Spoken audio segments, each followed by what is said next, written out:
Assalamualaikum warahmatullahi wabarakatuh. Selamat pagi, selamat siang, selamat sore. Tergantung waktunya ya, kalian buka video ini waktu kapan. Sekarang kita akan melanjutkan materi pembelajaran kita mengenai sistem periodik unsur. Sebelumnya pada LKPD juga sudah ada materi-materinya, tapi saya belum menjelaskan ya secara langsung kepada kalian. Cuman karena kita memang lagi masih pembelajaran online, jadi untuk menjelaskannya saya jelaskan lewat video ini ya. Nah, yang pertama, apa itu sistem periodik unsur? Apakah ini iya ya. Cuman kalau dijelaskan, ini adalah sistem periodik unsur modern. Sistem periodik unsur itu adalah susunan unsur-unsur, ini unsur-unsur yang disusun berdasarkan kenaikan nomor atom dan kemiripan sifat-sifatnya. Bagaimana ini dibuat? Apakah langsung tiba-tiba ada aja? Enggak ya. Seperti teori atom itu ada sejarahnya, bagaimana atom itu ditemukan. Nah, begitu juga dengan sistem periodik unsur ini gitu. Ada sejarahnya, enggak langsung tiba-tiba bisa dikelompokkan begini, enggak. Jadi para ahli itu melakukan penelitian beratus-ratus tahun ya, enggak setahun 2 tahun. Jadi ada prosesnya gitu.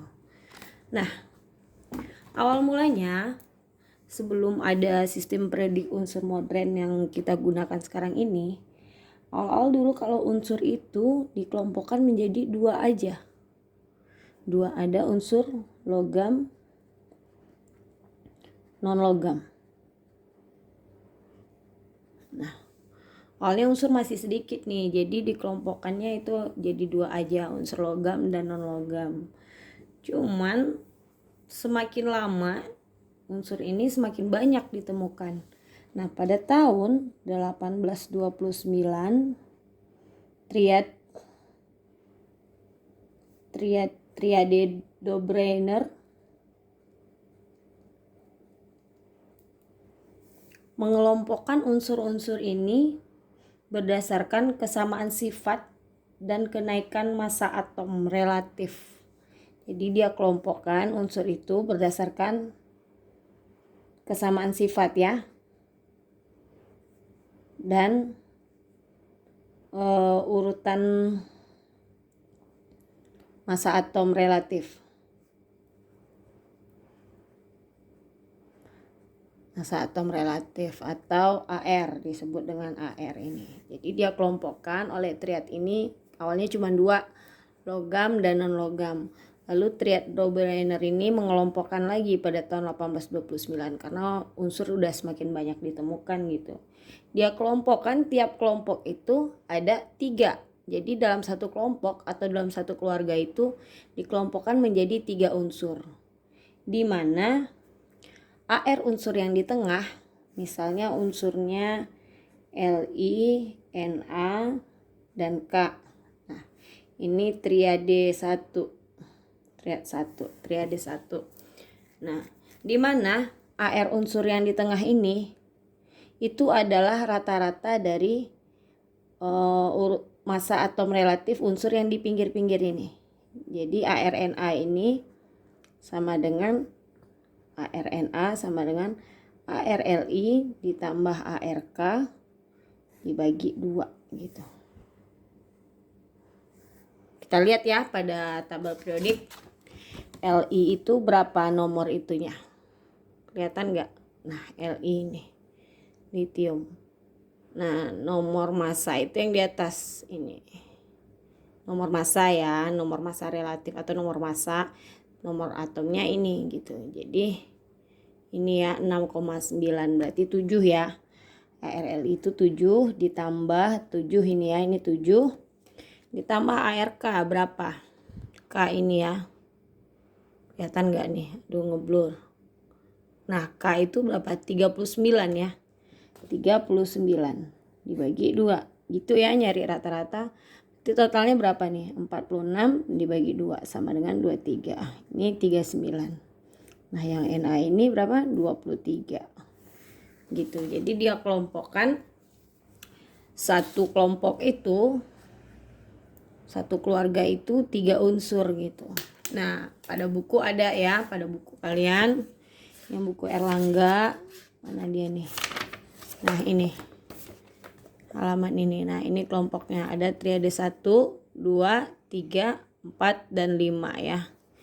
Jadi ada 15 unsur baru yang dia kelompokkan gitu, daftar unsur triad Dobereiner ini. Lalu kemudian unsur itu udah banyak gitu, nggak cuma 15. Ternyata dia nggak bisa mengelompokkan unsur selain yang 15 tadi gitu. Maka pada tahun 1865 Octave Newlands, kelihatan nggak? Nih ya, saya geser kertasnya. Nah, Octave Newlands mengelompokkan lagi unsur berdasarkan kenaikan massa atom itu juga. Dia tetap berdasarkan, dasarnya sama juga, kenaikan massa atom. Dasarnya kenaikan massa atom.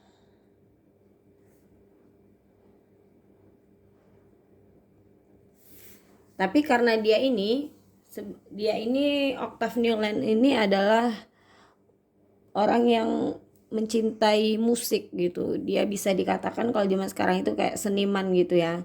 Jadi awalnya dia ditertawakan gitu.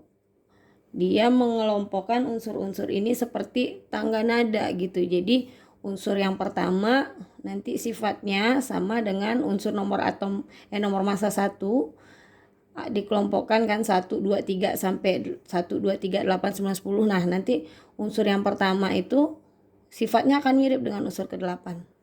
Kalian tahu kan kayak tangga nada do, re, mi, fa, sol, la, si, do. Do ini naik 1 oktav dari do ya, unsur yang ke-8. Nah, itu sifatnya mirip. Nah, seperti itulah kira-kira dasar dari oktav Newland gitu. Jadi nanti unsur ke-8 pertama akan mirip dengan unsur yang ke-8. Unsur yang kedua akan mirip dengan unsur yang ke-9 gitu. Begitu seterusnya, unsur yang ketiga akan mirip dengan unsur yang ke-10 sifatnya. Maka ada tabel dari unsur-unsur yang dikelompokkan oleh Octave Newland. Ada pada buku kalian ini. Nah, ini dia kelompokkan begini ya. Ini 1, 2, 3, 4, 5, 6, 7, 8, 9, 10, 11 dan seterusnya.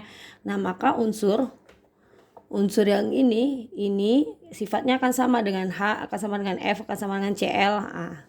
Begitu seterusnya. Dan Li sifatnya akan mirip dengan Na, K, dan Cu, begitu seterusnya ya.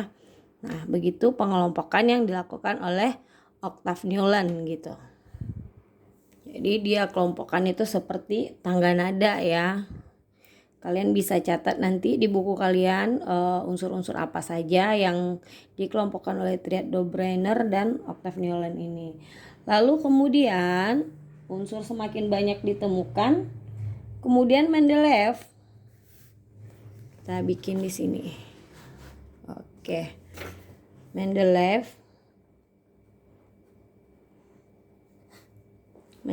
ya, dia kelompokkan lagi gitu.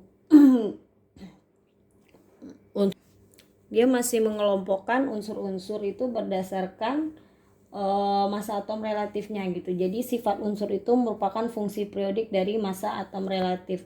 Cuman dia sudah mengelompokkan itu berdasarkan golongan dan periode gitu. Lajur-lajur vertikal, dia nggak hanya massa atom relatif aja, tapi dia juga mengelompokkan berdasarkan yang pertama massa atom relatif ya, massa atom relatif sama dengan yang dilakukan Octave Newland, dan kemiripan sifat gitu. Kemiripan sifat. Nah, menurut Mendeleev ini dia udah menyusun gitu lajur-lajur vertikal. Vertikal itu berarti dari atas ke bawah. Itu dia sudah menyebut golongan. Nah, yang golongan ini berdasarkan kemiripan sifat. Kemiripan sifat ya. Kemiripan sifat. Jadi yang satu golongan itu sifatnya sama gitu menurut Mendeleev susunannya. Dan dia sudah mengenalkan juga apa yang disebut dengan periode. Periode itu lajur horizontal dari kiri ke kanan gitu. Nah, periode ini berdasarkan kenaikan massa atom relatif gitu atau nomor massa.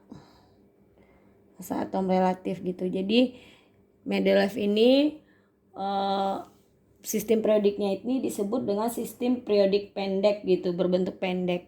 Cuman sistem periodik yang dibentuk Mendeleev ini, yang disusun Mendeleev ini merupakan dasar dari awal perkembangan sistem periodik modern yang kita gunakan sekarang gitu. Perlu kalian ketahui, Mendeleev ini adalah seorang guru SMA. Kenapa dia bisa mengelompokkan unsur yang lebih banyak? Karena dia itu rajin dulu. Dia tuh rajin mencatat dia. Jadi tiap ketemu unsur ini dia catat gitu. Ketemu lagi unsur ini, dia rajin mencatat dia ya. Tapi dia bisa berhasil. Masa orang kimia mencatat ya? Mungkin kalian ngomong gitu pas tugas saya kasih banyak ya. Masa catatannya banyak sih Bu? Tapi Mendeleev aja rajin mencatat ternyata gitu. Karena kerajinannya dia udah bisa mengelompokkan unsur dalam jumlah yang lebih banyak gitu. Nah, bagaimana susunan unsur-unsur yang ditemukan Mendeleev itu ada di buku kalian.